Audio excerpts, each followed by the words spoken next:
ask you really quickly, Brother Habib, and I'm actually going to circle back to this question where maybe it can be we can build off of it.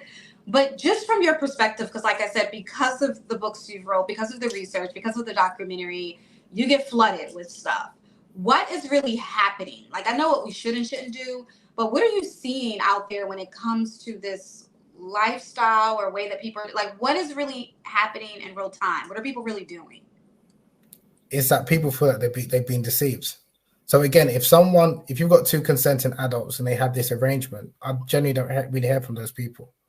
It's people, and it's usually women who feel like they've been deceived, where they've gone into this relationship thinking it's going to be long term, and then the brothers taken advantage of them. But he's said that like it's my right, it's Islamically okay, this is Islamically permissible, and then they're struggling. Is in okay, is this really what Islam teaches? Is this what is Allah saying that I'm supposed to be treated like this? And then some brothers unfortunately will use like the story of Asiya as an example to say that women, that's your, I heard one sister say that that's your domain, your women are supposed to be oppressed and she's your example. And I'm just like, yeah, it's like they're taking that story and you're twisting it in terms of how it's supposed to be understood.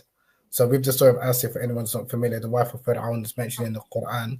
She was abused and tortured by her husband, Fir'aun, and she asked Allah to save her and save her from Fir'aun.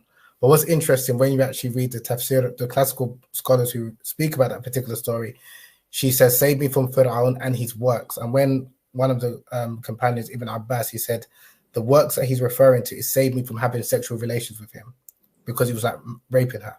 So this is like, it's a deep understanding that it's not only save me from him, save me from being intimate with him. But brothers won't talk about that side. They'll just talk about, she's an example for the believers, meaning just be patient. So you have women who are in like these types of relationships and think that's what Islam teaches, unfortunately. So again, it's more where there's an abuse of the religion and people are attributing it to the religion. That's more of the type of questions I'm getting at. Is like, does Islam actually say this? And they just want kind of clarification, or someone will give an interpretation or an opinion from a scholar. And I'm aware of one of the things that people need to realize is that when you study, especially like the classical text, you will find all sorts of opinions. Some horrific, some very obviously misogynistic, some racist as well.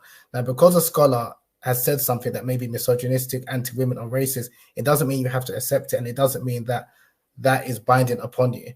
But because a lot of people aren't aware of the different opinions, and maybe someone who appears to be more religious, they will kind of like weaponize these opinions and say, such and such scholar said this, so the woman's thinking, okay, this is like what Islam says. And oftentimes it's an interpretation of the sacred text.